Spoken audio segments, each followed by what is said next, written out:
Jadi apa yang dikatakan Amir nih sudah nggak ada yang berani. Jadi nun sewu, kadang-kadang mereka menjadikan Amir ini di atasnya Allah Rasul. Jadi kepada orang selain golongannya mereka berpura-pura baik dan untuk menutupi yang sebenarnya. Jadi yang sebenarnya itu mereka takfir bahwa semua Muslim selain golongannya itu kafir. Pertanyaan yang menarik nih.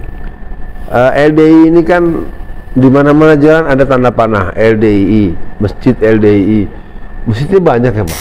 Nah dasar inilah karena Nabi Ibrahim berbohong ini boleh karena menghadapi orang musyrik lah. Sedangkan di luar Islam jamaah di agama musyrik akhirnya boleh berbohong itu boleh. Nah ini masalahnya. Begitu bangga menjadi anggota Islam jamaah. Itu dulu apa yang memikat mereka? Kan mereka sudah mapan, sudah terkenal, kaya.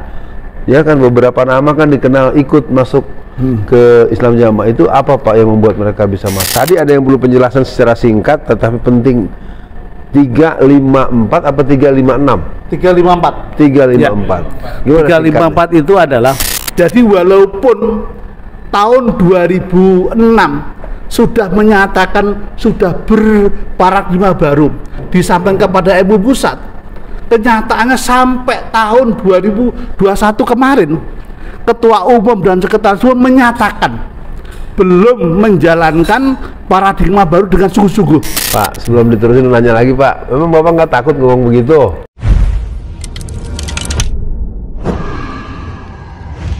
Bismillahirrahmanirrahim. Assalamualaikum warahmatullahi wabarakatuh. Waalaikumsalam. Pemirsa, sampailah kita di saat sebuah event kita UAT bertamu. Hari ini sebuah event yang sangat istimewa dan jelas di luar prediksi saya, dan kita akan menyapa dulu dua tokoh kita yang kita tamui. Assalamualaikum Pak Adi dan Pak Fauzi. Hari ini ada perbincangan yang mungkin sangat ditunggu oleh masyarakat luas. Kita dulu tahun 1969, tahun 70-an mendengar beberapa nama-nama tenar ya, seperti Benyamin S, Ida Royani, Kenan Nasution. Mereka dikenal sebagai orang-orang yang punya peran-peran partisipatif di sebuah aktivitas yang bernama Islam Jamaah. Saya saat-saat itu tentu masih remaja, masih ya sekolah menengah, masih mula-mula ikut-ikut PII, Pelajar Islam Indonesia.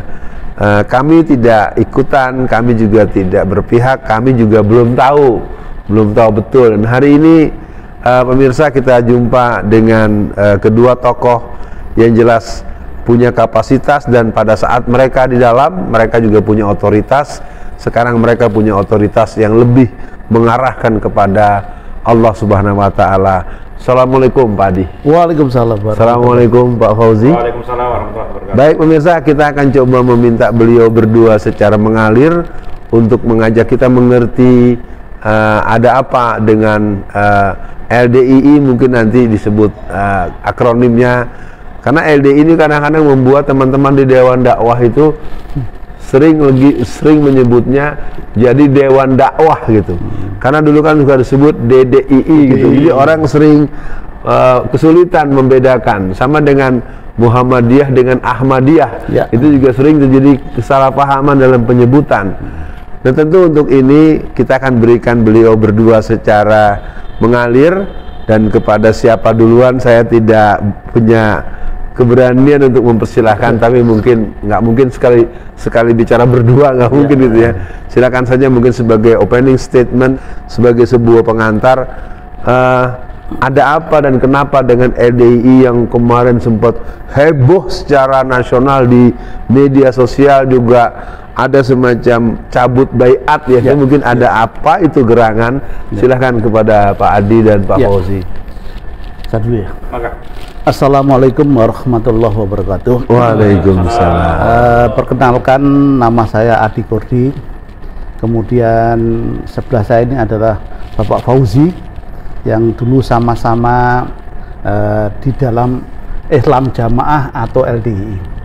Jadi saya sudah 35 tahun yang lalu di LDII, dan cukup lama, sejak tahun 84 sampai 2011 Nah, jadi kalau berbicara tentang LDII atau Islam Jamaah, kami ini adalah termasuk pelaku karena sebagai pengurus baik di dalam LDII organisasinya maupun di dalam Islam Jamaah yang ada di dalamnya. Jadi saya pernah jadi ketua DPD LDII juga sekaligus sebagai wakil imam daerah, jadi di dalam dan di luar atau acara urusan keluar maupun ke dalam. Nah, Ustadz Fauzi ini adalah sebagai mubalek daerah, jadi beliaunya adalah ulamanya.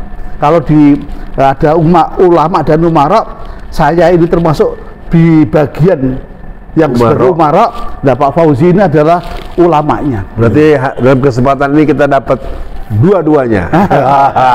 Dua jagoan. Silakan.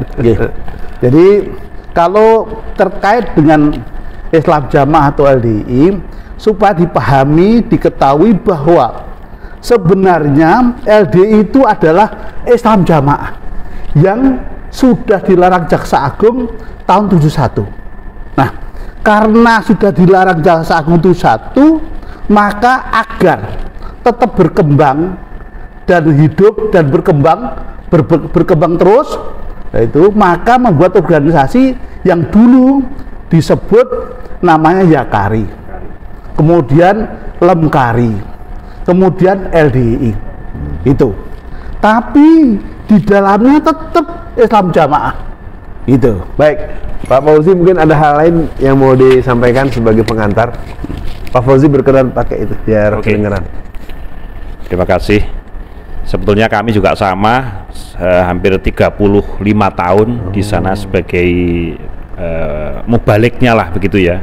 Karena kalau disebut ulama, kita itu sebenarnya ilmunya masih sedikit sekali gitu ya. Mubalik saja, mubalik ya, atau dai lah kira-kira begitu ya. Jadi betul beliaunya waktu itu memegang bagian organisasi dan keimamannya begitu, kita sebagai mubalik daerahnya begitu. Dan ketika kita pindah di Solo, daerah Sragen, kita juga masih dipegangi sebagai mubaliknya juga gitu ya. Namun sebetulnya mulai tahun 2003 kita itu sudah ada keraguan sebetulnya. Ketika karena kita kan biasa mengaji hadis Kutubus Sittah nih. Kebetulan saya mengajar hadis Kutubus Sittah di pondok Blitar sana. Ketika banyak mengaji begini, kok janggal dengan praktek di lapangannya gitu, banyak janggalnya. Jadi pesantren LDII gitu ya? Pesantren LDII. Jadi kalau di LDII itu pesantrennya modelnya kan kilat gitu ya. Jadi kalau umpama mondok itu mungkin 1 sampai 2 tahun itu sudah diangkat menjadi dai. Karena yang penting baca Qurannya lancar, kemudian makna keterangannya itu sudah hatam dan bisa didengarkan, nah itu sudah lulus. Kalau gitu. Konsep mangkul itu apa maksudnya itu, Pak? Konsep mangkul itu adalah kan mangkul musnad mutasil, itu bahasa mereka begitu. Itu artinya berguru kepada guru yang ada isnadnya, ada sandarannya sampai Rasulullah SAW. Itu klaimnya begitu, tapi kenyataannya sebetulnya mereka tidak punya isnad. Karena kita pun ketika mondok, ketika kita ngaji hadis besar, kita cuma dapat isnad itu hanya Sunan Abu Dawud sama Sunan Tirmidzi saat itu. Makna Quran juga tidak ada isnadnya, kemudian banyak yang tidak ada isnadnya. Jadi sanatnya itu mungkotek kalau bahasa mustalahul hadis gitu ya, mungkotek sebetulnya. Tapi mereka ngeklaim, wah kita ini yang paling bersanat, kita ini yang paling, dan mereka ngeklaim di luar tuh nggak ada yang bersanat hanya di gitu. Islam Jamaah saja. Baik, Pak Adi Kurdi, kita teruskan dulu. Pak Adi Kurdi, ada pertanyaan tentang paradigma baru ya. Apa sih sebenarnya paradigma baru? Karena saya sebagai orang luar dari dulu sering dihentikan mempersoalkan itu ketika ada pembahasan mengarah ke sana. Oh, ini udah ada paradigma baru, jadi Anda nggak boleh mempertanyakan itu, gitu. Gimana itu? Jadi gini, karena saat itu LDII itu distigma sebagai kelanjutan atau reinkarnasi daripada Islam Jamaah, maka pada tahun 2006 mereka membuat namanya paradigma baru, yang mana paradigma baru itu antara lain adalah satu, bahkan bahwa LDI tidak menganut sistem keamiran. Itu. Yang kedua, LDI bukan kelanjutan daripada Islam Jamaah. Oh, ini konsumsi eksternal ya? Iya, betul. Itu adalah disampaikan kepada MUI bahwa kami sudah tidak paradigma lama. Nah, kalau paradigma lama berarti sebaliknya. Mereka menganut sistem keamiran, mereka menganggap di luar golongan itu kafir. Mereka tidak mau diimami oleh yang bukan golongannya. Itu paradigma barunya. Nah, kenyataannya paradigma baru itu hanya pesan kosong, hanya omong kosong. Kenyataan tetap saja. Gitu. Jadi walaupun tahun 2006 sudah menyatakan sudah berparadigma baru disampaikan kepada MUI pusat, kenyataannya sampai tahun 2021 kemarin Ketua Umum dan Sekretaris Umum menyatakan belum menjalankan paradigma baru dengan sungguh-sungguh. Ini ada pernyataannya, disaksikan oleh pengurus MUI pusat. Jadi mereka coba 2006 membuat pernyataan paradigma baru, sampai 2021 dia mengakui bahwa belum menjalankan paradigma baru dengan sungguh-sungguh. Ada pernyataannya. Ya, baik pemirsa, ini sebuah perbincangan kalau tidak diberikan durasi mungkin nanti bisa sampai sahur ini ya. Tapi paling tidak kita coba balik dulu agak ke belakang. Saya minta kepada Bapak secara saling melengkapi, mungkin apa ya namanya, asbabul wurud atau asbabun nuzul, atau sebab-sebab keberadaan Islam Jamaah atau yang sekarang populer dengan LDII. Mungkin baik juga Pak diperdengarkan kepada publik, karena ini apa ini? Lalu sekarang begitu besar di mana-mana pojok gang, LDII panah, LDII, wah iya, 354 dan banyak istilah-istilah yang ketika orang mempelajari, oh arahnya ke sana. Bagaimana Pak sejarah asal muasalnya Pak? Ya, jadi kami sampaikan, ya kami tahu bahwa LDII ini dulu kan tadi saya sampaikan Islam Jamaah. Ini adalah dakwah awalnya itu adanya Islam yang murni. Islam yang murni, kemudian mendirikan keimaman. Dengan keimaman, klaim mereka tahun 41. Pak Haji Nur Hasan ini yang pertama kali diangkat jadi imam oleh 3 orang keluarga aja. Itu. Tapi kemudian sampai tahun 1960 baru secara bersama-sama di Gading Wangung diangkat jadi imam. Nah, itu kemudian sehingga mereka menganggap ini yang paling awal. Karena apa sebenarnya? Ada dokumen tahun 1953. Ini Pak Haji Nur Hasan ini beat kepada Wali Al-Fatah. Nah, itu. Maka untuk supaya dia yang paling awal dibuat skenario tahun 41 sudah mendirikan keimaman. Itu. Karena ada dalil bi'atil awal fal awal. Tetapilah kamu sekalian biat yang pertama dan yang pertama. Kalau 53 sudah ada Wali Al-Fatah, kemudian tahun 60 baru mendirikan biat, berarti duluan Wali Al-Fatah. Maka dibuat skenario tahun 41. Nah, hanya 3 orang katanya. Nah, ini. Jadi klaim itu dan tapi waktu itu kan Bapak semua percaya banget. Oh, kan? Percaya banget. Itu. Baik pemirsa, ada yang menarik yang kita mau tanyakan. Nama Nur Hasan Al-Ubaidah itu disambungkan dengan Lubis, ya kan? Ya. Lubis itu kan biasanya marga orang Sumatera Utara. Saya ingin dengar langsung dari Bapak berdua. Ini sebenarnya apa sih Lubis itu? Ya, Lubis ini adalah sebenarnya, jadi itu ada cerita dulu pernah menikah dengan wanita yang marganya Lubis. Kemudian ini juga aneh, mestinya kalau dia menyematkan sebagai lubes sebagai marganya kan mesti dia sendiri, bukan dari istri. Iya, kecuali Sumatera Barat. Ya, Sumatera kemudian Barat. hal ini setelah rame-rame tidak begitu. Lubes ini singkatan dari luar biasa. Itu jadi bukan sebutan dari framing jadi begitu. Ya, baik, untuk sisi background kesejarahan Pak Ustadz Fauzi, bagaimana ceritanya kok para ulama dari awal tidak mengingatkan hal-hal yang janggal itu? Untuk itu Ustadz, sebetulnya kita itu keraguannya itu sebetulnya mulai awal tahun 2000 sudah ada keraguan, tapi karena di sana didoktrin man mata walaisa fi unuki bayatun mata mitatan jahiliyah, ya kan? Barang siapa yang mati tidak mempunyai imam, berarti matinya mati jilah, dan itu dikatakan kafir.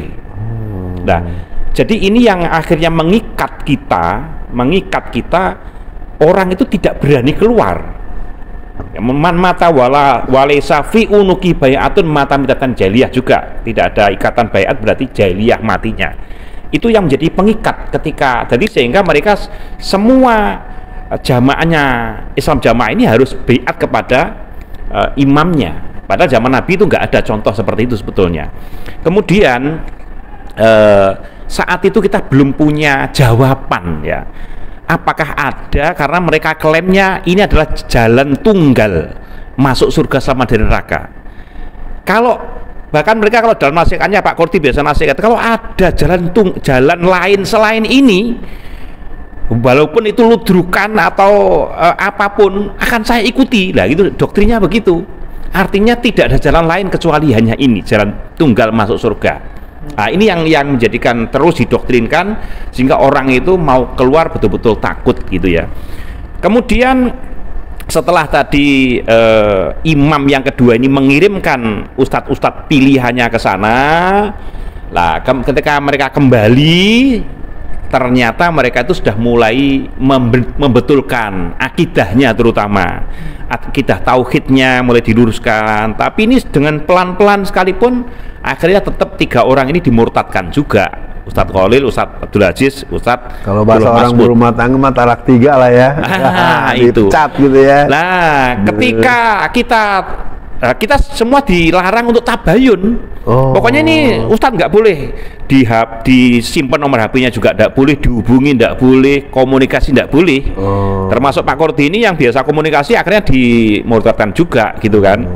Nah, kemudian ketika beliaunya ini, saya awalnya juga tidak komunikasi, ya kan. Tapi ketika saya karena dipanggil atau disidang, berani nggak mengkafirkan ustadz-ustadz ini, sidangnya begitu bahasanya. Nah, kita kan tidak berani, ya kan.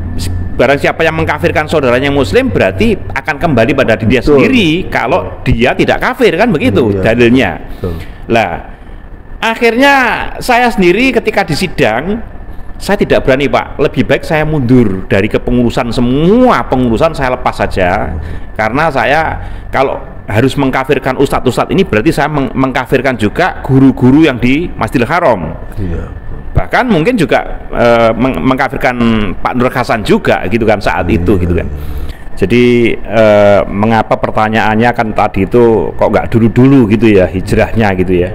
Tadi karena memang jawaban-jawaban yang janggal itu belum ada jawaban. Tapi ketika ustadz-ustadz kita yang dikirimkan ke Saudi, mereka sudah lulus 10 tahun, mereka dapat gelar dan sebagainya, sudah dapat mereka dari sana. doktor semua ya? Masih S1 sih sebetulnya. Tapi karena orang-orang pilihan, jadi dari sekian ratus ribu orang itu kan orang-orang pilihan, jadi ya cukup jenius lah menurut kita. Nah, setelah mereka datang ke sini untuk meluruskan itulah pertanyaan yang selama ini janggal dan akhirnya terjawab. Ini jawabannya, ini jawabannya, ini jawabannya, sehingga ada 30 takdil istilahnya, 30 poin yang mana ini diluruskan. 30 poin, mungkin nanti filenya bisa kita kirim. Nah, jadi yang selama ini janggal itu akhirnya terjawab. Tapi kalau ini dijawab, memang kita harus hijrah akhirnya. Gitu loh. Kalau dipasangkan di dalam tidak bisa, karena memang ini pemahamannya keliru. Contohnya yauman ad'u kulla unasim bimamihim, itu kan dalil andalan ya. Ketika hari nanti kiamat, semua manusia akan diundang sama Allah bersama imamnya. Nah, ini yang dipakai dalil mereka. Kalau kamu tidak punya imam, nanti di akhirat nanti seperti apa? Langsung neraka. Padahal ayat itu bi imamihim ay bi kitabihim sebetulnya. Kan begitu. Karena kan alat selanjutnya itu faman utiya kitabahu biyami dan sebagainya. Jadi barang siapa yang diberi kitab, artinya kitab-kitab catatan amal. Atau kalau dalam tafsir yang lain bi imamihim ay bi nabihim, dengan nabinya mereka, Nabi Muhammad sallallahu alaihi wasallam. Artinya begitu. Yang nanti bisa memberikan syafaat kepada seluruh umatnya, bukan imam yang abal-abal gitu loh maksudnya. Jadi sehingga ketika 30 poin ini dikupas tuntas, ya tetap ini kita harus mengeluarkan diri, hijrah dari pemahaman yang khawarij ini. Dan kondisi itu tidak lagi bicara untung rugi ya. Lalu kalau saya keluar nanti saya ini gimana? Itulah sebetulnya menurut saya keberanian hijrahnya beliau-beliau. Kalau ngitung-ngitung rugi, wong di sana seperti Ustadz Mauludin yang tahun 2008 sudah memulainya, sudah diberi fasilitas mobil, sopir, rumah, pokoknya sudah mulia sekali, semua orang menghormat. Tapi karena memang di sini meragukan akidahnya, akidah yang tidak benar, ya nekat. Sudah. Nanti Allah pasti wa may yakhruju min baitihi muhajiran ila Allah. Nah, itu pasti Allah memberikan jalan. Begitu, Ustaz. Gitu. Baik, pemirsa, kita sebenarnya masuk pada sebuah samudra yang begitu luas, dan perbincangan ini menjadikan kita semua perlu menyadarkan diri kita bahwa kita perlu mengetahui bahwa memang hidup ini tidak akan pernah ada kebahagiaan tanpa kebesertaan Allah dalam setiap langkah yang kita lalui. Hari ini kita bertemu dengan dua guru kita, dua ustadz kita yang pernah lama berada dalam satu komunitas yang bernama LDII. Saya akan coba lanjutkan mempertanyakan beberapa hal. Ada kebiasaan-kebiasaan di LDII yang sering dibantah-bantah terus ya. Misalnya ada orang sholat di sebuah tempat, baru dia bangun dibersihkan. Lalu orang yang dibersihkan tersinggung. Kenapa ini dibersihkan? Ternyata mereka punya jawaban. Oh, ini saatnya membersihkan masjid gitu. Nah, tentu yang perlu kita dapat pengetahuan untuk masyarakat luas, sebenarnya kebiasaan membersihkan ketika ada orang yang non LDI itu, apakah ada dalilnya, apakah ada perintahnya, atau bagaimana itu, Pak? Jadi dulu di LDI itu kan mengartikan ayat innamal musyrikun najasun. Sesungguhnya orang musyrik itu najis. Nah, itu diartikan bahwa najis itu badannya, maka dipel karena najis. Nah, setelah 3 ustadz yang dikirim belajar di Mekah pulang, diluruskan yang najis orang musyrik itu hatinya, bukan fisiknya, maka tidak perlu dipel. Bagaimana kalau orang LDI itu beli tahu, beli rujak kepada orang yang selain LDI, apa harus dicuci dulu? Nah, itu sudah mulai, jadi sekarang ini sudah mulai tidak ada. Yang dipel itu sudah jarang, gitu. Kalau dulu betul itu jemuran diintaske oleh orang tuanya pun dicuci itu. Nah, seperti itu. Ya, ini sekali lagi memang mungkin buat bapak berdua kita mau mendapatkan pengetahuan, apalagi yang menjadi perspektif atau persepsi yang kemudian begitu didoktrinkan dengan kuat kepada orang-orang di luar LDII. Mungkin kami tidak pernah, atau saya karena memang dari luar ya, mungkin ada hal-hal yang perlu jadi pengetahuan buat kita. Ada doktrin-doktrin atau ajaran-ajaran yang sebetulnya itu menunjukkan bahwa LDI memang layak untuk disebut sebagai aliran sesat dan menyesatkan. Ya. Apalagi itu, Pak? Jadi gini, jangan sampai terkecoh dengan ucap orang-orang LDI. Karena apa? Mereka ini ada namanya fatonah, bitonah, budi luhur.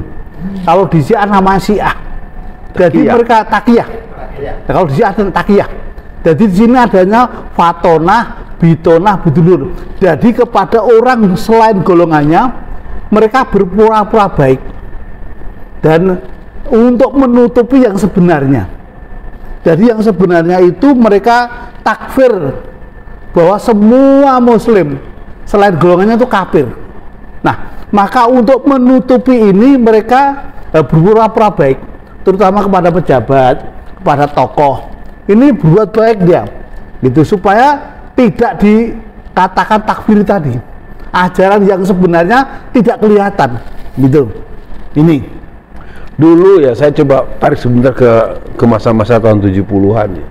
Itu banyak artis, banyak orang-orang publik figur ya yang begitu bangga menjadi anggota Islam Jamaah. Itu dulu apa yang memikat mereka? Kan mereka sudah mapan, sudah terkenal, kaya.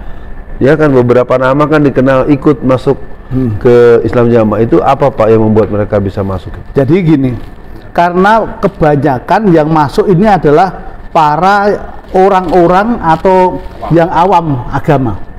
Kemudian dia disampaikan ini adalah Islam yang murni. Kemudian pada saat awal-awal masuk itu dia dikajikan bab sholat contoh. Itu langsung di ini hadisnya ini. Jadi hadis-hadis dikajikan. Jadi orang iya langsung hadis. Itu. Jadi Quran langsung. Ya, ini tertarik. Nah, padahal nanti kalau terus mengikuti dengan tidak disadari, mereka disimpangkan tidak terasa. Ya itu contoh. Kemudian dia harus bahwa imam ini adalah akan menjadi penentu. Jadi penentu. Jadi penentu untuk bisa memberikan kesaksian. Kalau disaksikan jelek, ya neraka. Kalau sekali baik, ya surga. Berarti kalah dong syafaat Rasulullah. Jadi bahkan mereka mengatakan orang yang dapat syafaat itu kan hanya orang-orang yang dosa. Nah, kalau kita ini sebenarnya nggak perlu syafaat dong, orang udah ahli surga. Maka mereka mengatakan wajib, tidak ada insya Allah. Jadi kalau kita itu mengetepi Quran hadis wajib surga, kencang sekali wajibnya itu. Itu. Tapi sebaliknya seorang di luar semua itu neraka, wajib neraka. Gitu. Itu. Jadi mereka yakin dengan menepi Islam Jamaah ini pasti surga. Nggak perlu syafaat.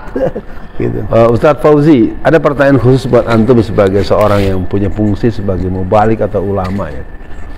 Bagaimana menghadapi ulama-ulama yang cukup tangguh selama dulu masih di sana, mungkin ada semacam romantisme ya. Ulama-ulama yang cukup tangguh dengan argumentasi dan hujah yang kuat, sementara Anda waktu itu masih jadi mubalik di sana. Gimana pengalaman itu? Jawabannya yang disampaikan agama bukan untuk diperdebatkan, tapi untuk dilakukan. Itu aja. Itu cara ngelesnya begitu. Gitu. Senjata ampuhnya begitu. Padahal aslinya kalau tarung betul ya pasti gelempang gitu kan. Karena kita lemah argumentasinya. Iya betul. Jangan tanya bahasa Arab. Jangan tanya fikih. Jangan tanya apa. Jadi mereka tidak mengenal bahasa Arab. Mereka tidak mengenal fikih. Mereka tidak mengenal nahwu shorof, tidak pernah. Bahkan dulu pernah mendirikan pondok nahwu shorof di Lingkong, Nganjuk. Nah, itu. Nah, karena murid-muridnya, santri-santrinya setelah ngerti itu nahwu shorof, itu mereka pada mendebat apa? Ini maknanya kok begini, didebat. Akhirnya dibubarkan oleh imamnya itu.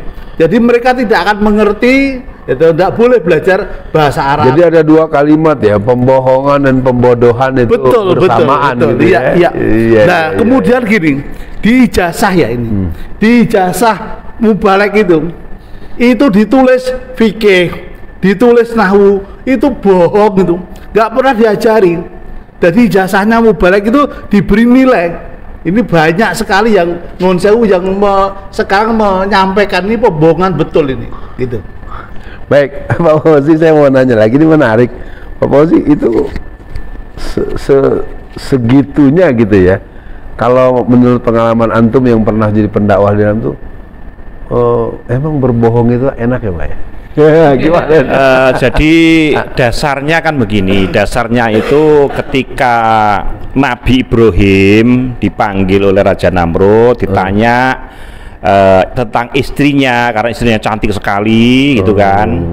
Dia mengatakan kalau nanti dikatakan istrinya pasti Nabi Ibrahim dibunuh dan istrinya diambil kan gitu. Dia mengatakan hadhihi ukhti kan begitu. Ini saudaraku ini. Lah artinya ketika itu Nabi Ibrahim berbohong tapi untuk penyelamatan. Lah dasar inilah karena Nabi Ibrahim berbohong ini boleh karena menghadapi orang musyrik. Lah sedangkan di luar Islam jamaah di agama musyrik akhirnya boleh berbohong, itu boleh. Nah ini masalahnya, yang jadi masalah kan itu.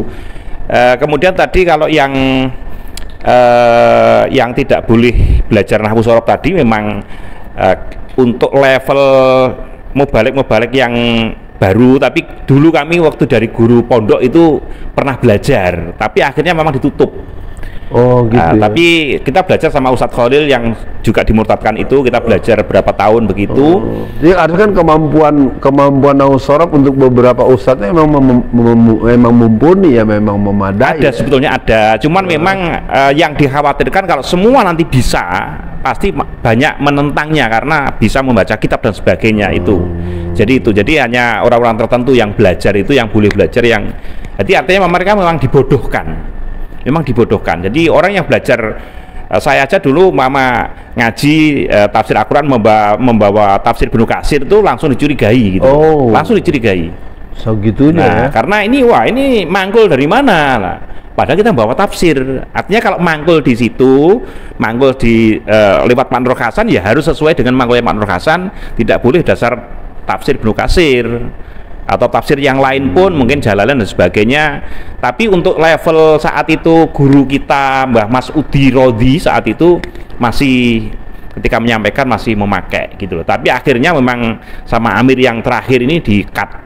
Kalau LD ini hubungannya dengan inkari sunnah, dengan apa segala macam itu, apa penamaan yang berbeda atau dia punya teman atau bagaimana? Yang kita tahu tidak ada hubungan sama sekali. Kalau ingkar sunnah kan mereka anti hadis ya. Iya. Jadi kalau di LDI itu Al-Quran dibaca, hadis juga dicari rujukannya juga, asbabul wurud ada juga. Baik, Pak Adi Kurdi, saya akan kembali kepada Anda yang punya pengalaman sebagai orang yang punya keberanian untuk membela LDI pada zamannya. Ya.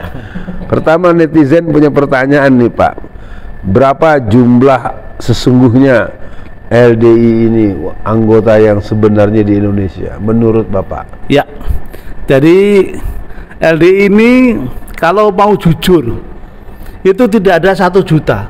1 juta tidak ada. Kita bisa berhitung dari jumlah imam daerah. Ini yang real.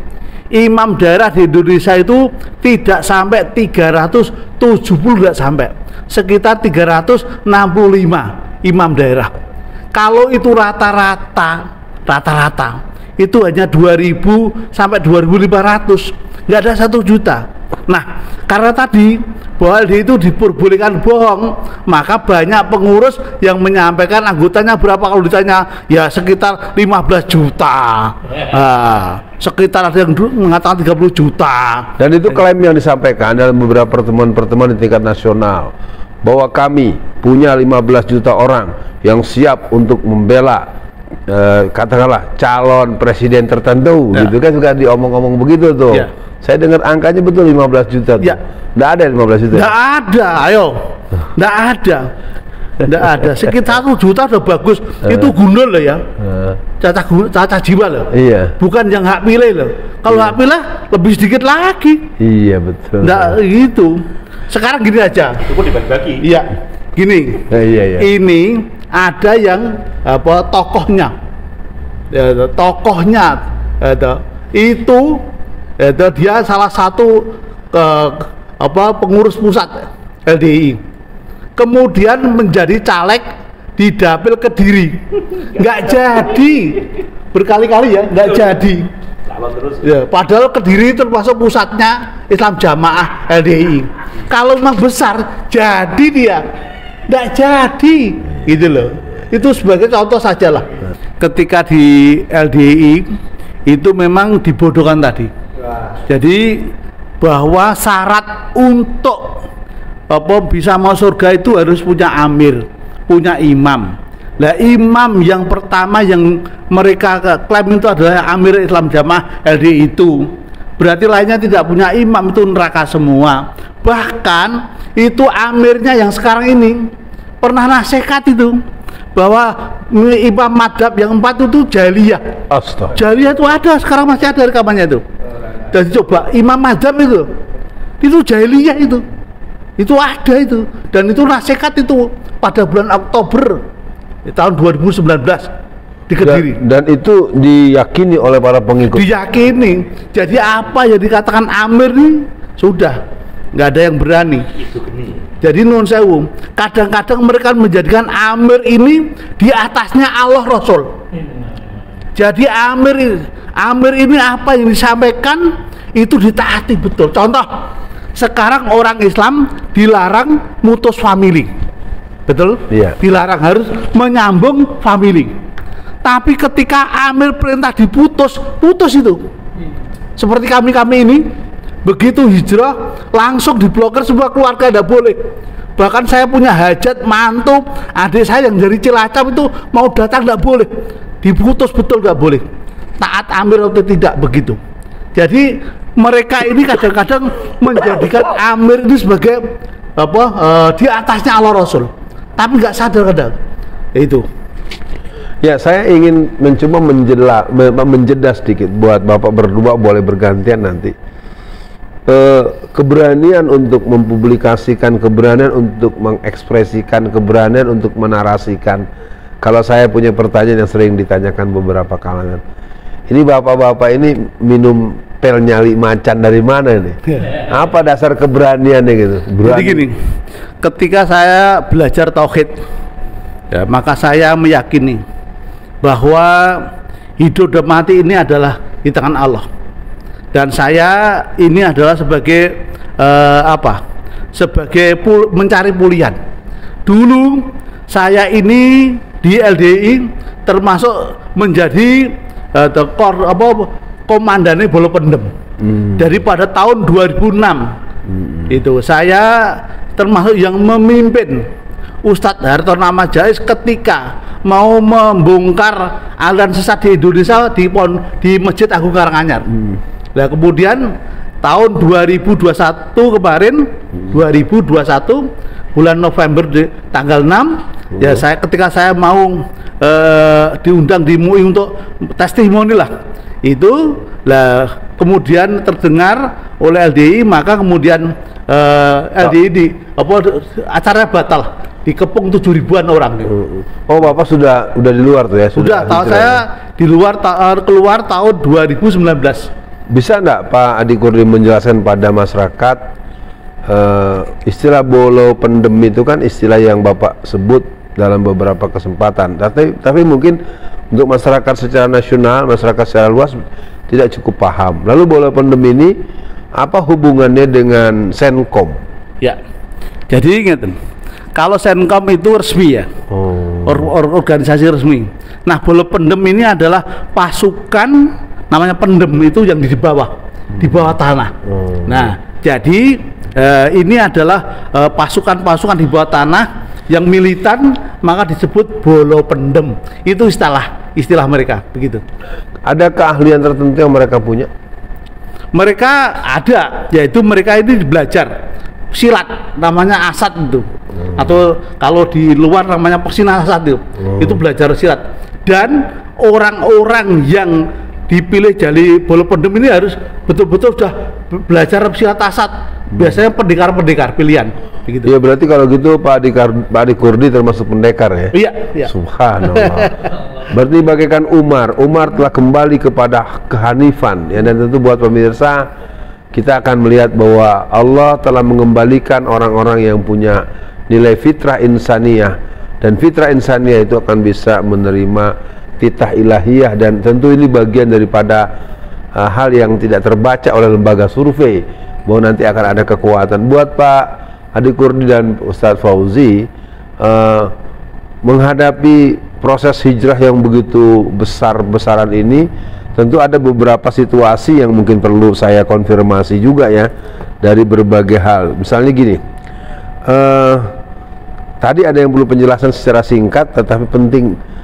354 apa 356? 354. 354. Gimana 354 itu adalah, jadi di LDI itu pedomannya ada 3. Quran, hadis, dan ijtihad imam.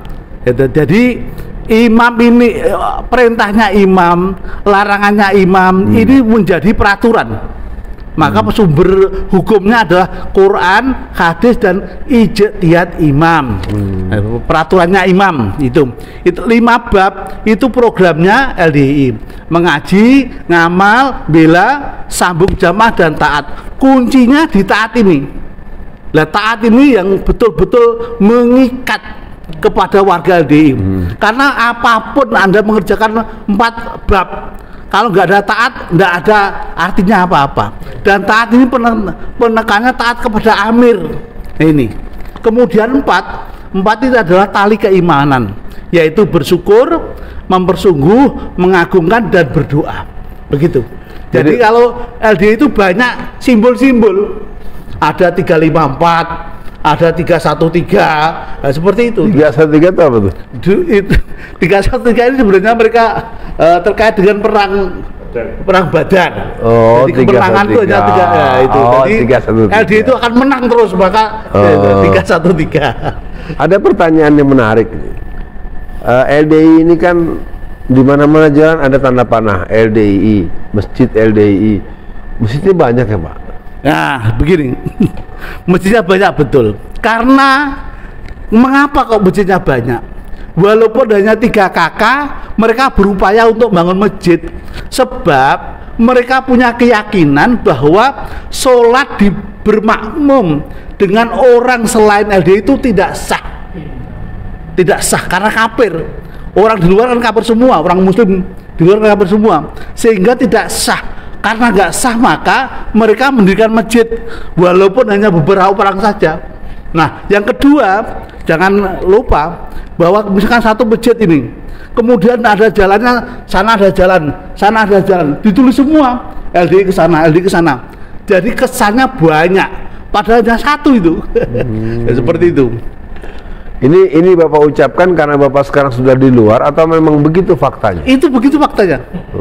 Loh, kami siap dipertemukan, dikonfrontir dengan pengurus LDI, siap. Jadi yang saya sampaikan, tidak hoax atau fitnah, enggak. Saya siap dipertemukan. Pak Ustadz Fauzi, apa yang lucu yang antum bisa pahami sebagai seorang ulama ya, karena bagaimanapun pemirsa, Ustadz Fauzi ini memang kami kalau bersama dengan beliau mesti kita akan mendaulat beliau jadi imam karena bacaannya keren. Yang kedua, wawasan keagamaannya memang dipertanggungjawabkan karena beliau punya basic pesantren. Nah, mungkin kita ingin dengar hal-hal yang jok-jok atau yang lucu-lucu. Kalau diingat-ingat masa dulu jadi loyalis LDI, sekarang sudah di luar. Ingat nggak Pak? Apa aja yang lucu-lucu gitu? Dalam konteks sebenarnya itu nggak pantas, tapi kok kita kerjain juga gitu kan? Iya. Jadi ada satu hadis itu yang mengatakan ada nanti seorang umat yang membaca Al-Quran, membaca hadis, tapi latuna jizuhana jirohum ya. Jadi tidak melewati tenggorokan mereka. Jadi membaca Quran, baca hadis, tapi tidak sampai nyantol di hatinya gitu ya. Jadi itu yang ya mohon maaf istilahnya di LD itu ada pengajian habi namanya, hadis besar. Kalau seperti di Blitar itu juga ada, di mana-mana adalah itu ya. Kadang-kadang ini yang kami sesali ya, kadang-kadang itu mereka agak meremehkan ya cara membacanya, kadang itu cara membaca meremehkan ulama-ulama zaman dulu dengan apa ya, agak menyebut dengan agak yang jorok-jorok begitu maksudnya. Itu terasa sekali karena di kala mereka itu memang kadang-kadang kalau mendoktrin orang betul dengan kata-kata yang jorok betul. Ada taibun begitu sudah biasa. Itu kalau taibun paham nggak ini kira-kira? Saya enggak. Nah, jadi turbo taibun ya. Iya. Istilahnya mereka itu, mohon maaf ini ya, ini kalau di skip ya nggak apa-apa. Mereka itu mengatakan orang di luar jamaah itu adalah turuk kebu, turuk bosok. Nah itu. Terus taik bonjrot begitu. Iya. Itu kalimat kata-kata yang sangat kotor sekali. Sehingga ketika membaca sanad hadis itu pun juga diselewar-selewarkan. Wama mengatakan sholat itu khusyuk gitu ya. Kaku na isu lah, diselewarkan ke situ kan. Ya ngeri kan. Kaku na isu, khusyuk ya. Sholat khusyuk tapi ngomongnya Wama syu'bah gitu, an syu'bah itu. Dia mengatakan syu'bah supaya mereka nggak ngantuk, maksudnya sebetulnya nah isu-isu obah gitu loh. Itu kan kata-kata Masya Allah. Setelah Masya Allah kita tuh merasa menyesal sekali. Masya Allah, mudah-mudahan kita diampuni oleh, dimaafkan ya sama ulama-ulama yang dulu sampai mengatakan kotor seperti itu. Itu yang sampai saat ini mungkin masih ada. Dan itu memang ada proses pengajaran ya untuk omong-omongnya seperti itu. Memang ketika didoktrin kan kalau biasanya kita seperti Pak Kordi saya ini kalau waktu daerahan pusat kan 1 bulan sekali didoktrin di atas nih, di gedung lantai atas sana. Memang dengan kata-kata yang kotor-kotor itu jorok-jorok itu dikeluarkan supaya orang itu kebal dengan kata-kata itu gitu loh. Nah jadi mengatakan nyun sewu dengan turuk bosok dan sebagainya itu sudah biasa gitu loh ya. Dan itu ketika membaca hadis yang demikian mulianya kita kan Masya Allah mulut kita kok kotor sekali gitu loh. Jadi itu yang sampai sekarang ini Masya Allah, semoga Allah mengampuni dosa kita itu ya, Pak. Sebelum kembali kepada Pak Kurdi ya, saya ingin pada Pak Fauzi dulu ya. Pak Fauzi, ada beberapa model atau berapa proses pendidikan atau pengkaderan yang pernah Bapak alami selama di sana? Apakah berupa pembekalan atau berupa kursus atau berupa mulazamah atau apa yang pernah Bapak alami? Ya, kalau di sana itu modelnya begini Pak. Jadi kalau namanya gemblengan ya, namanya gemblengan biasanya setahun sekali diadakan Cinta Alam Indonesia. Itu kalau dulu saya sering dikirimkan itu. Jadi nanti kalau di sana tuh digembleng, nanti malam itu tidak boleh tidur gitu ya. Terus dilepas di hutan gitu ya. Terus nanti suruh nyari apa kayak zaman pramuka kayak gitu loh. Itu malam-malam kayak gitu. Terus nanti yang terakhir nanti mereka disentuh dengan sentuhan-sentuhan pakai NLP gitu ya, sehingga bisa nangis-nangis dan sebagainya begitu kira-kira. Itu gemblengannya begitu setiap tahun. Itu dalam jumlah besar. Jumlah besar seluruh Indonesia. Bahkan seluruh dunia ada kiriman dari Suriname juga, dari Australia datang. Itu. Tapi akhir-akhir ini kelihatannya diubah polanya. Jadi mereka nanti di situ ada materi. Kan biasanya ngundang gubernur juga tuh. Bu Khofifah datang gitu ya. Tapi yang diberikan di luar ya pakai materi luar. Materi yang berbeda, tapi yang di dalam nanti materinya gemblengan. Pokoknya di luar kita ini ya kafir semua. Nah, itu gemblengannya. Baik, Pak Kurdi, ini saya mau masuk pada bagian perang ini ya. Dulu katakanlah 5-10 tahun lalu Bapak belum 10 tahun kan ya? Sudah hijrah baru 4 tahun ini. Iya, 10 tahun yang lalu Bapak kan masih jadi bola pendem nih, masih jadi jagoan gitu ya. Dulu apa yang pernah Bapak obsesikan waktu itu? Apa mau jadi Panglima TNI atau Bapak mau jadi menjadikan pokoknya sebagai seorang dalam yang punya kemampuan dan keberanian, pernah punya cita-cita apa Pak? Jadi gini, sebenarnya walaupun di Dapuk komandan bola pendem itu hanya dapuan, tapi memang ya dilihat orang yang berani, kemudian ya dilihat oleh pengurus yang sekiranya itu mumpuni lah begitu. Nah tapi jadi saya pesan sampaikan ya, ini loh bahayanya Islam Jamaah LDI. LDI ini punya paham takfir. Ketika punya paham takfir bahwa selain golongannya itu kafir, berarti halal darahnya, halal hartanya. Ini kalau kemudian digandengkan dengan punya kekuatan, bahaya. Seperti non sewu saya dulu. Jadi karena punya paham takfir itu kemudian bahwa selain golongannya kafir, maka ketika kita itu sebagai pendekar, kita semua kan dihantem saja. Termasuk Ustadz Harto saya pukul itu. Nah itu. Nah yang ketiga, kalau sudah punya kekuasaan, ini bahaya sekali. Gitu. Ya memang sekarang ini belum besar anggotanya, kemudian belum punya kekuasaan. Jadi kalau punya kekuasaan, punya masa besar, menurut saya sangat berbahaya sekali. Karena punya kepahaman takfir tadi. Semua orang Islam di luar golongannya kafir, itu bahaya sekali. Iya, Pak, ada beberapa hal mungkin khusus buat Pak Kurdi ya, yang berhubungan dengan kemampuan-kemampuan seperti itu. Tentu kan orangnya banyak. Sekarang sudah banyak yang hijrah. Sepengetahuan Bapak dalam hitungan ketika Bapak di dalam dan sekarang sudah hijrah, masih banyak atau masih bisa nggak dikuras lebih banyak lagi agar pada hijrah? Ya, masih sebenarnya non sewu, istilahnya yang di dalam itu banyak yang jadi bunglon. Bunglon itu apa? Pemahamannya dia sudah hijrah, tapi karena beberapa pertimbangan pekerjaan, tempat tinggal dan lain-lain masih di dalam. Ya, karena apa? Begitu keluar dia kan takut dipersekusi, takut. Kemudian misalkan dia sebagai karyawan dipecat, jadi mereka takut. Atau misalkan dia sudah paham, tapi istrinya masih di dalam, nanti kan diceraikan. Nah, harus cerai. Nah, maka untuk itu banyak yang bunglon. Dan bunglon ini tidak hanya di tingkat grassroots kelompok, tidak, sampai di pusat ada bunglonnya semua. Bunglon kan dalam bahasa agama munafik dong. Oh iya itu, tapi ini aja istilah. Nah, bunglon itu kan hewan loh. Paham hewan. Jadi mereka ini kepahamannya, keyakinan sudah tidak takfir ya, kita sudah benar, tapi karena sesuatu hal pertimbangannya belum berani keluar.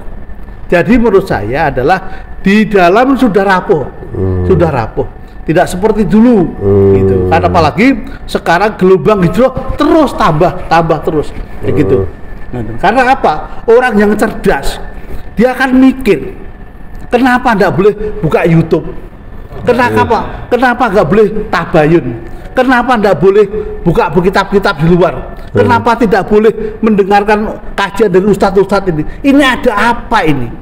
Tanda tanya.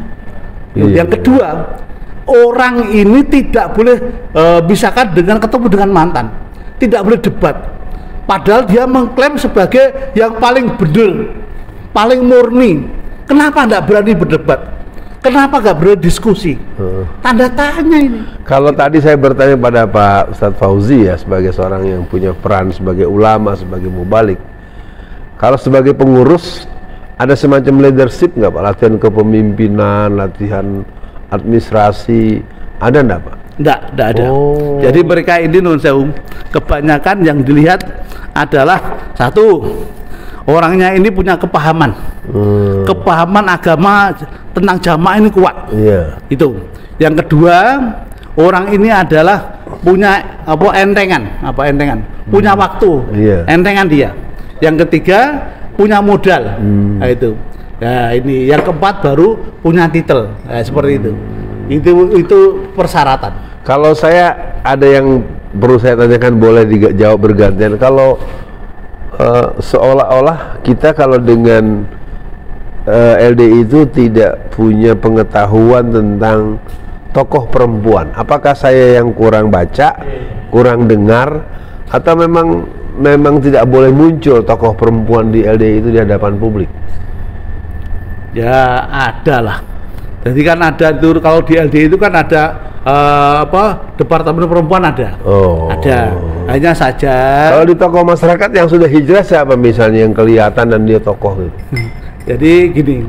Jadi kebanyakan mereka ini adalah orang yang hanya di dapuan. Jadi dia itu bukan jabatan tapi dapuan. Iya, paham. Saat dulu akhirnya. Iya, paham. Gitu, baik pemirsa sekalian, kita sebenarnya masih punya keinginan mendalami lebih lanjut. Pilihannya adalah bahwa mungkin ini adalah sebuah kesempatan yang tidak terlalu katakanlah maksimal bisa dieksplor sebagai bentuk koreksi mungkin kepada saya yang rasanya sudah diberi bahan cukup banyak oleh Pak Ustadz Fauzi dari jangka lama ya. Ustadz Fauzi mungkin sebagai seorang Ustadz bisa, wah ini Ustadz Alfian Tanjung nih belum sempat melakukan pendalaman dan mungkin itu ada sebab-sebab yang subjektif.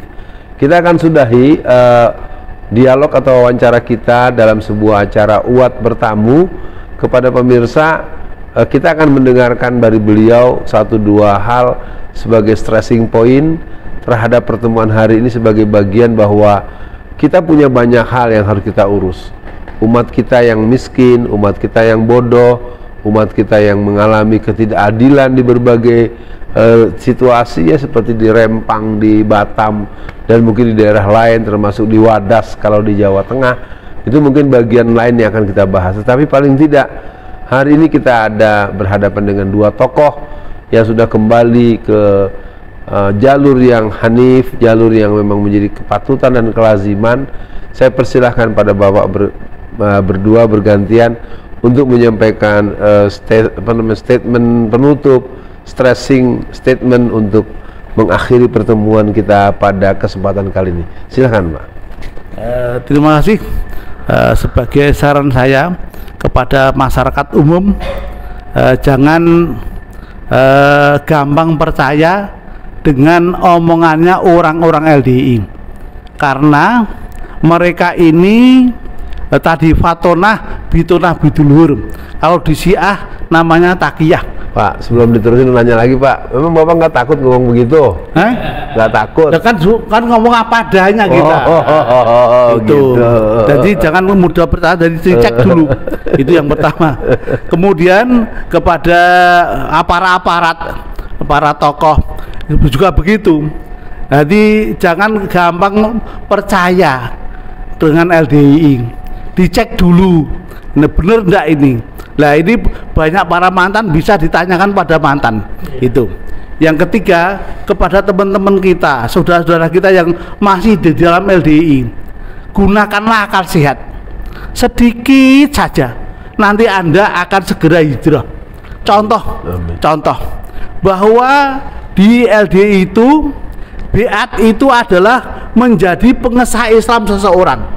Walaupun orang itu sudah menjalankan 5 rukun Islam, tapi kalau belum berbiat kepada Amir Islam Jamaah LDI tetap tidak sah Islamnya. Coba dibaca, Uwais Al-Qarni itu hidup di zaman Nabi, tidak ketemu dengan Nabi itu, tapi dijamin surga. Padahal tidak ketemu, apalagi beat, tidak beat. Kemudian Fatimah ini adalah anaknya Nabi. Pada saat Nabi meninggal dunia, Fatimah tidak berbeat pada Abu Bakar sampai meninggal dunia. Begitu pula Aisyah itu tidak beat pada Ali. Bahkan terjadi perang Jamal, juga tidak berbeat mereka, tapi dijamin surga. Jadi beat itu bukan pengesah syarat Islam seseorang. Nah ini, jadi nuwun sewu, jadi di LDI ini akidahnya ini yang perlu diperbaiki, karena walaupun sudah meyakini dan mengerjakan 5 rukun Islam, 6 rukun iman, tapi kalau belum berbeat tetap tidak sah Islamnya. Nah ini, maka dari itu saudara-saudaraku yang masih dalam, segera gunakan akal sehat. Nah, mudah-mudahan Allah paling hidayah taufik bisa ditunjukkan kepada kebenaran, menjadi hijrah, menjadi orang muslim yang sebenarnya. Demikian. Sebentar sebelum ke Pak Fauzi, ada nggak Pak Kurdi kantor atau sentral semacam tempat tanya, apa tempat konsultasi, nama lembaganya apa, kalau ada nomor kontaknya berapa, mungkin ini jadi penting untuk katakanlah lingkar. Kan kita ada di lingkar Jawa Tengah ya, paling tidak secara nasional juga boleh disampaikan. Kalau ada orang yang ingin hijrah itu, kalau dia mau tanya lembaganya, supaya dia jangan ragu, jangan takut. Apa nama lembaga dan nama? Jadi gini, sebenarnya dari kawan-kawan hijrah ini sudah membentuk forum namanya FPHW, Forum Hijrah Forum Persaudaraan Hijrah Wasatiyah. Itu udah ada ya. kemudian itu pembinanya adalah Bapak Komjen Polisi Purnawirawan itu Pak Nur Faizi. Nah, itu ada. Kantornya di mana itu Pak? Itu di Jakarta itu ya. Kemudian kalau di Solo ini ya di Pak Fauzi nih. Gitu. Iya. Silakan Pak Fauzi, statement terakhir. Oke, terima kasih. Saya mengajak yang di dalam nomor satu. Jadi karena kan orang yang di dalam biasanya dia masih ini ya terkurung dengan kata-kata tadi, man mata walaisa fi unuki itu mata temitan tajaliyah, man mata laisa lahu imamun mata temitan tajaliyah. Tolong dimengerti bahwa yang disebut namanya di dalam Quran hadis ada amir, atiullah wa atiur rasul wa ulil amri minkum. Amir, imam, sultan, malik itu adalah penguasa, jadi bukan imam golongan, apalagi imam golongan tapi mengaku khalifah. Ini sangat tidak benar. Coba cari referensi di tafsir manapun. Nah, ini bagi teman-teman mubalek yang masih di dalam ya. Yang kedua, hanya dua saja saya sampaikan. Kami menyampaikan seperti ini bukan berarti kami benci pada teman-teman LD. Saudara kami masih banyak Pak di sana. Dan sampai sore kemarin ada keponakan saya yang diusir juga sama kakak saya sendiri gitu ya. Sama kakak saya sendiri, dia mengaku saya diusir, sempat diusir gitu karena hijrah begitu ya. Jadi ya tolong, jadi kami tidak membenci teman-teman di LD, tidak. Kami justru kasihan, ya kan? Jadi kami itu mencintai Anda, kami itu mengingatkan kepada Anda semuanya. Dan sebetulnya kalau LD secara nasional kami tidak menginginkan harus mereka hancur ambruk, enggak begitu. Jadi silakan diubah pola pikirnya saja, jangan takfiri, itu aja sudah bagus kok. Jangan takfiri, jangan mengkafirkan muslim lain, itu saja pesan saya. Jadi kami itu mencintai Anda semua, walaupun saya ketika salaman pada mereka nggak mau salaman gitu ya, diginikan gitu ya nggak apa-apa lah ya. Jadi kami tetap memaafkan Anda semuanya, mencintai Anda semua. Jadi kami tidak ada punya niat benci dan tidak gitu ya, walaupun kami disakiti dan sebagainya, insya Allah sudah kami maafkan semuanya. Jadi kami menyampaikan supaya marilah kita pakai akal sehat, akal waras kita, dan teman-teman di dalam ya, apalagi pengurus-pengurus di dalam, hilangkan sifat paham takfiri, itu saja.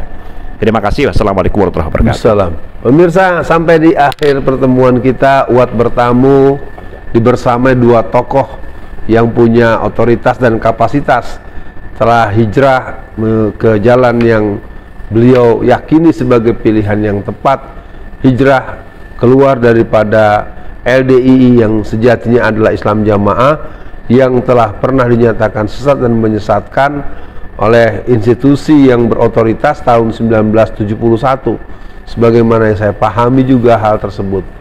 Kepada Ustadz Adi Kurdi kami ucapkan terima kasih, dan kepada Ustadz Fauzi terima kasih. Semoga pertemuan malam ini atau pertemuan hari ini pertemuan yang diberkahi Allah Subhanahu wa taala, dan kita punya komitmen, kita akan terus menyampaikan kebenaran dengan cara yang benar untuk menegakkan kebenaran, sehingga akhirnya kekuatan umat Islam akan menjadi wujud dengan pertolongan Allah Subhanahu wa taala.